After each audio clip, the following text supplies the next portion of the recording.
Every day, something dramatic happens in the Caribbean that affects our lives. We'll give you the details. We'll give you the facts on Caribbean Perspective with Eddie Frederick. Host Eddie Frederick.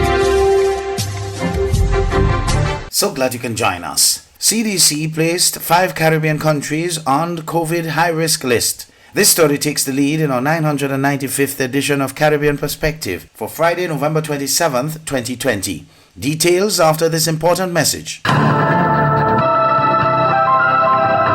hurricane season is now upon us, so we as Caribbean people need to remember to think safety and be prepared. Avoid venturing outside during a storm or hurricane, especially if there are strong winds. Rooftops and other debris are often blown about and can cause great damage.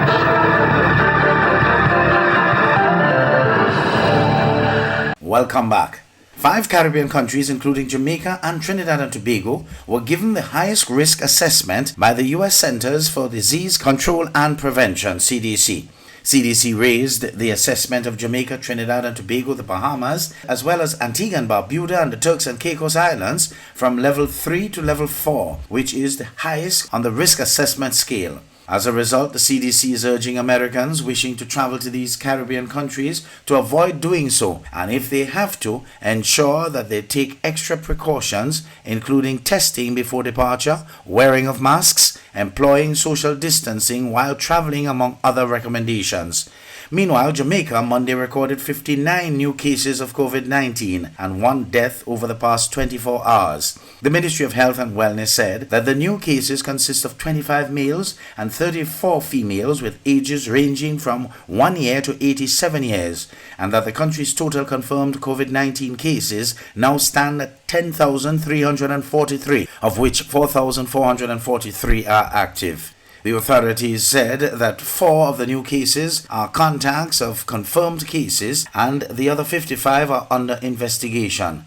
They said that the new death is that of a 78-year-old female from Westmoreland, bringing the death toll in Jamaica to 239. So far, 13 patients have recovered from the virus, bringing the country's total recoveries to 5,518.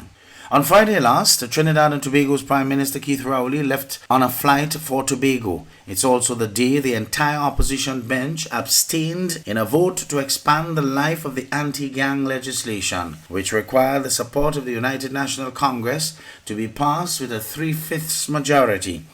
Government has criticized the UNC for the move, which it felt acts against the interests of solving crime. Well, in a twist, Orapooch East MP Dr. Rudal Moonilal has chided 2 MPs on the PNM bench for their absence. Dr. Moonilal is calling the criticism by government hypocritical.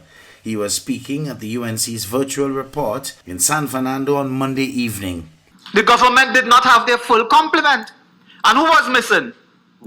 Keith Rowley was missing. He did not even show up to vote with his own government. He did not show up to support his own team. So he had no interest in that law. When we were in office, Prime Minister Prasad Bisesa never missed one single vote with a constitutional majority, although we had it. We had the numbers. Never missed it. It is something sacrosanct. The Prime Minister, cabinet members and so on, you want to be there to register your vote. Dr. Moonilal is calling the criticism by government hypocritical. So brothers and sisters, Rowley was not there. But Penelope Beckles was not there either. Where was she? Where was the member for Arima as well? And then want to abuse the UNC, insult the UNC and the opposition as to not voting. But brothers and sisters, that is the height of hypocrisy. And I want to go further and say it's also dishonesty. The blatant disregard for COVID-19 public health regulations from some quarters has roused this response from Trinidad and Tobago's Prime Minister Dr. Keith Rowley. I must say I am amazed. I am amazed that some people in our national population could be so cavalier and irresponsible and selfish that after January to November being told about how dangerous this thing is and why we need to be going through what we're going through to evade its worst pangs. And all these people want to do is to party. But his Health Minister, Terence Deyalsingh, is about to close any loopholes that make any private property owner think they can facilitate the congregation of anyone on their property. Under the Public Health Ordinance, public health inspectors, and I've just had that conversation with the CMO, public health inspectors can go into any gathering, and the public health inspector, whether it's public or private, and if they feel there's an imminent danger, they can ask for that crowd to be dispersed. So I'm going back to the ministry now to meet with the CMO and legal, and hopefully put a little task force in place with public health inspectors working with the police to go into private property.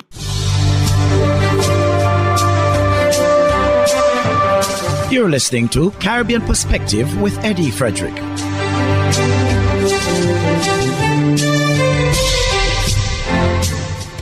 Liat remains attractive to investment, and 5 entities are being courted as potential partners.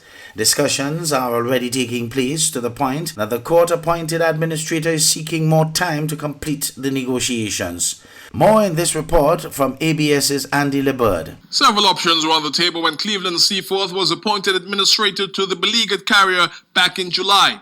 Investment is paramount, with 5 entities showing interest. Seaforth will be seeking more time, between 3 to 6 months, from the court to complete his negotiations with them. We are saying that based on where we are with discussions with prospective investors, of whom we have 5 of them who have expressed an interest, we felt we needed more time to sit down and have discussions with them to try and reach an agreement.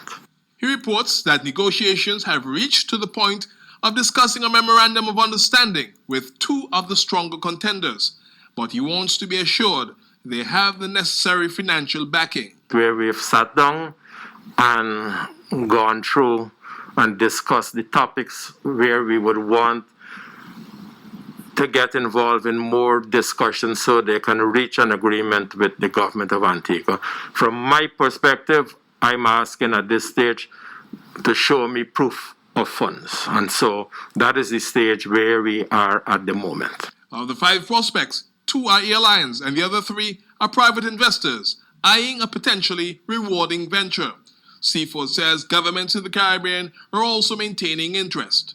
The 5 by themselves do not involve any of the governments. However, there are the governments within the region who have expressed an interest as being part of the joint venture agreement between a private sector investor and the government of Antigua and Barbuda. In the months ahead will be telling in how quickly the negotiations can move in a direction that pulls the airline away from the possibility of liquidation and keep the regional carrier flying. Andy Liberd, reporting for ABS News. The continuation of the case management hearing of 2 election petitions filed by the APNU-AFC on Tuesday saw Guyana's Attorney-at-Law Mayo Robertson asking the court to strike out an application made by the country's Attorney General Anil Nandlal seeking to have the petitions expelled. HGP's Wendell Badri reports. On Tuesday, during the continuation of the case management hearing of the 2 election petitions filed by the APNU-AFC, challenging the results of the 2020 general and regional elections, Attorney-at-Law Mayor Robertson strongly opposed the move by the Attorney General Anil Nandlal, who filed an application to have one of the petitions struck out.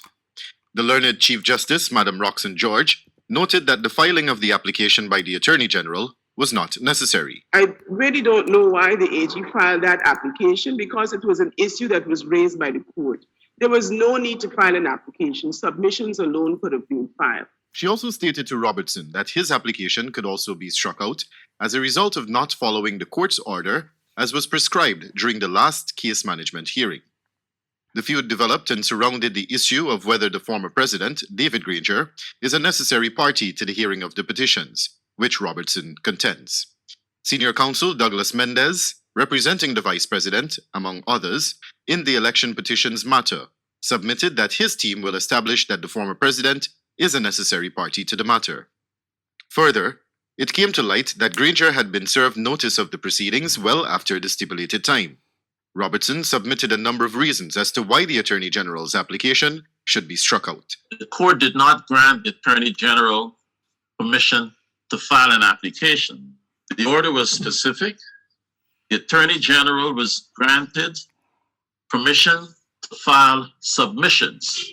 Robertson also submitted. Your Honor, we contend that such a procedure is not contemplated by the National Assembly Validity of Elections Act or the rules made thereunder. We contend that such an application has to be made by some. Meanwhile, Nandlal stated, the presence of the Attorney General in an election petition is deeply rooted in the supreme law of this land, Article 163 of the Constitution. He also said, the Attorney General, like any other respondent, has a right to file such steps or take such steps that are available in the law to strike a petition out on grounds available in the law. The Attorney General or any other respondent requires leave of the court to do so. It's a matter of right. Wendell Badri, HGP Nightly News.